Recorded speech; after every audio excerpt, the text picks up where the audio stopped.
Hello everyone, welcome back to my channel English with Shivay classes.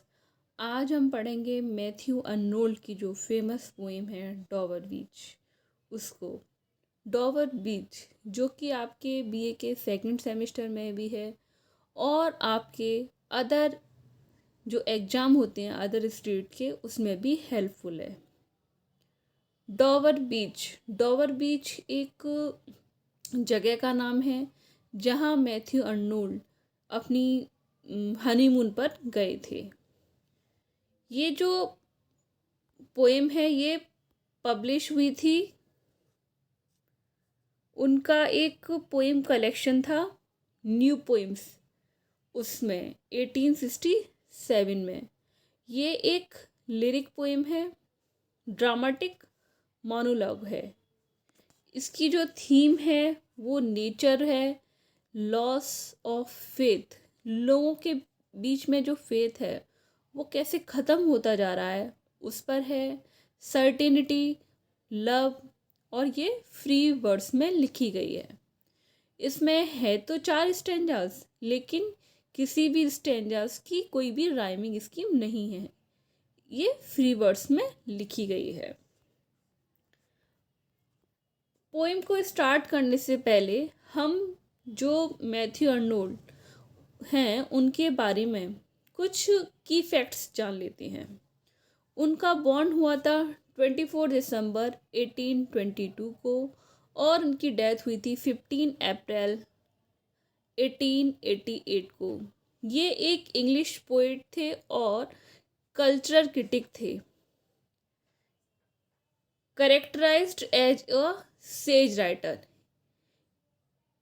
इनके famous work थे Dover बीच, जिसको कि हम पढ़ेंगे, द स्कॉलर जिप्सी, थायरेसिस इनकी फेमस एलिजी है, culture and anarchy, literature and dogma. ये इनके बहुत ही ज़्यादा फेमस वर्क थे।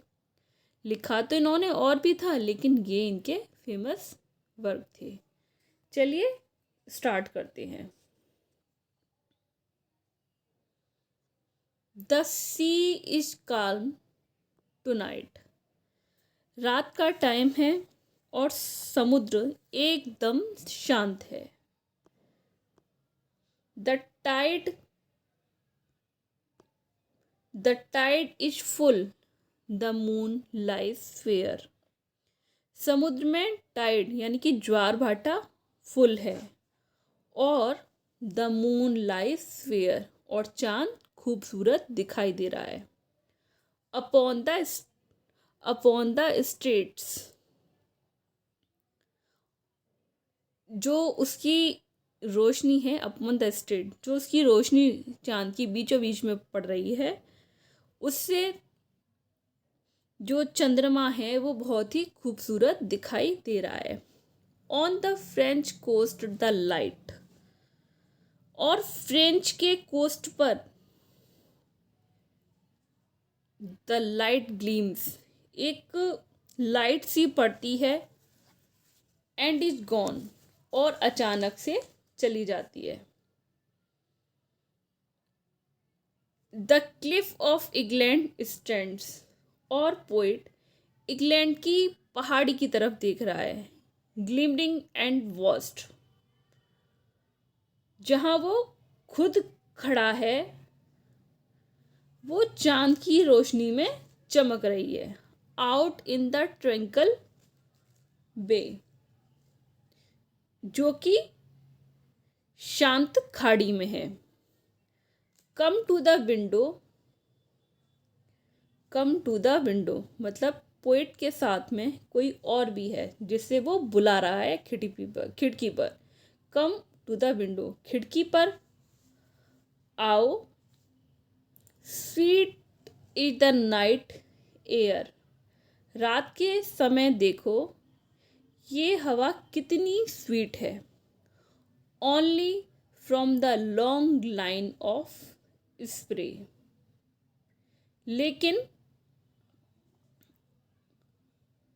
लेकिन वो समुद्र में लाइन ऑफ स्प्रे, लेकिन वो समुद्र में जो लहरों की लहरों का जो ज्वार भाटा उठता है उससे जो झाग बन जाते हैं, वो लाइन बनी हुई है।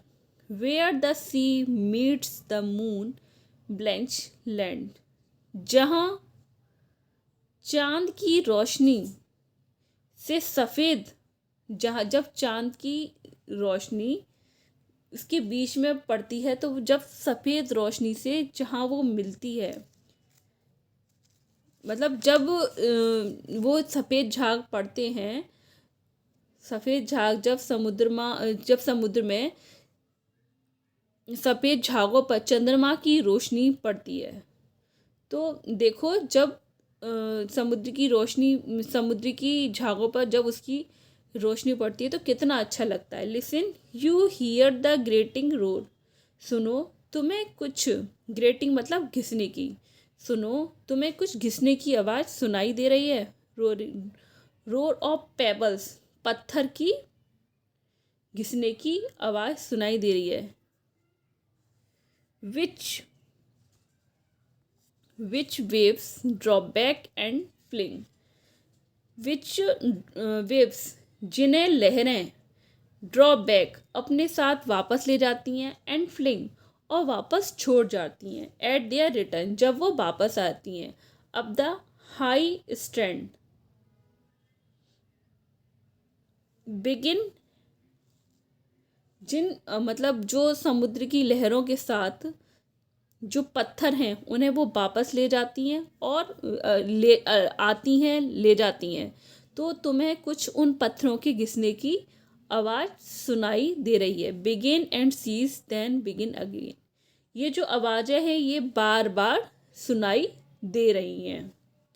With tremulous cadence slow and bring the eternal note of sadness in, जब पानी बार बार आ रहा है तो उसमें एक कैंडेंस स्लो, तो एक रिदम सी बन रही है, रिदम मतलब एक कंपन सा बन रहा है, और यही चीज़ इटर्नल नोट ऑफ सैडनेस, और यही चीज़ इटर्नल नोट ऑफ सैडनेस लाती है। Bring the eternal note of sadness in, जो बार बार पानी की लहरें आती हैं तो अपने साथ कुछ पत्थर लाती हैं और वापस ले जाती हैं, जिससे कुछ घिसने की सी आवाज़ होती है, तो उससे एक रिदम सी बन जाती है, उस रिदम में एक कंपन होता है, वही चीज़ एक इटर्नल नोट लाती है सैडनेस का। सोफोकल्स लॉन्ग एगो, सोफोकल्स जो एक ड्रामाटिस्ट था, लॉन्ग एगो कई साल पहले, heard it on the Aegean, उसने भी कई हजारों साल पहले ऐसा ही साउंड सुना होगा एजियन सी के किनारे खड़े होकर, and it brought into his mind turbid इब एंड फ्लो, और समुद्र के, और इट ब्रॉट जो लेकर आया होगा इनटू हिज माइंड उसके दिमाग में, टर्बिड इब एंड फ्लो, जो झाग वाला सीन है उसको देखकर उसने भी समुद्र के पानी, इब एंड फ्लो, पानी व humans of human misery, of human के, और उसने भी समुद्र के पानी के झाग को देखकर और ह्यूमन के मिजरी को कनेक्ट करने की कोशिश करी होगी।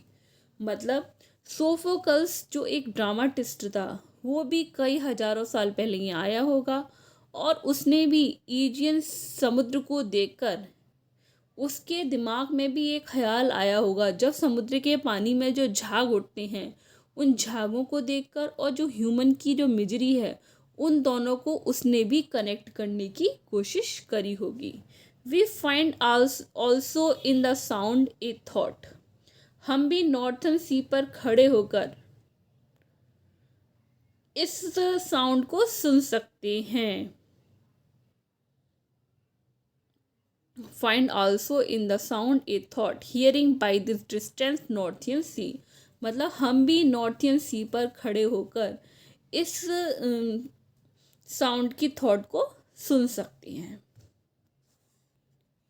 द सी ऑफ फेथ, जो सी ऑफ फेथ है, was once too at the full and round earth shore, may lay like the folds of bright girdle furled. Sea of faith में भी इंग्लिश चैनल डोवर बीच में high Tide थी, मतलब ऐसे ही समुद्र में like fold of bright girdle, ऐसे ही समुद्र में झाग पड़े होंगे। जो सी ऑफ फेथ है उसमें भी इंग्लिश चैनल जो डोवर बीच है उसकी तरह हाई टाइड थी, मतलब ऐसे ही समुद्र जैसे झाग बने होंगे। बट नाउ ओनली हियर, लेकिन अभी मैं सुन सकता हूँ इट्स मेलनकली, मेलनकली विड्रॉइंग रोर, लेकिन अभी मैं सुन सकता हूँ उन पत्थरों की आवाज़ को जो मेलनकली फील विड्रॉइंग रोर, उन पत्थरों की आवाज़ को सुन रहा हूँ जो मुझे मेलनकली फील करा रही है। Retreating to the breath of the night wind down the vast edges drear and naked shingles of the world. दुनिया से रिट्रीटिंग टू द ब्रीथ, दुनिया से फेथ ऐसे ही पीछे हटता जा रहा है जैसे फेथ का पानी इस समुद्र से पीछे हटता जा रहा है।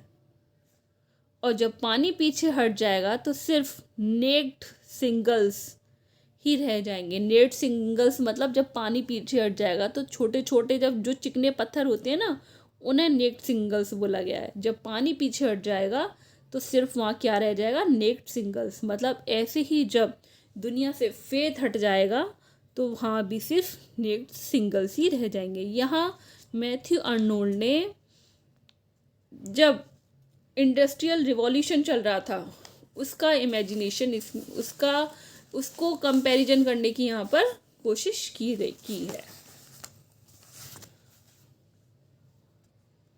Next stanza, ah love let us be true, मतलब उनके साथ में जो कोई भी है उससे वो बोल रहे हैं, oh love let us be true, हम दोनों को एक दूसरे के लिए ट्रू होना चाहिए। टू वन अनदर, एक दूसरे के लिए ट्रू होना चाहिए। फॉर द वर्ड, संसार के लिए, विच सीम्स, जो दिखाई देता है, टू लाई, झूठा हमारे सामने दिखाई देता है, like a land of dreams, dreams के लैंड की तरह हमारे सामने झूठा दिखाई देता है।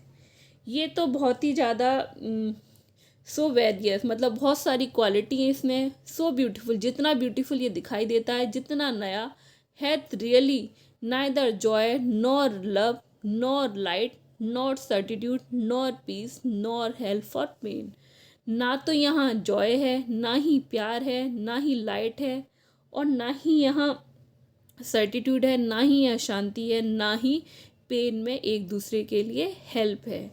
And we are here as on darkling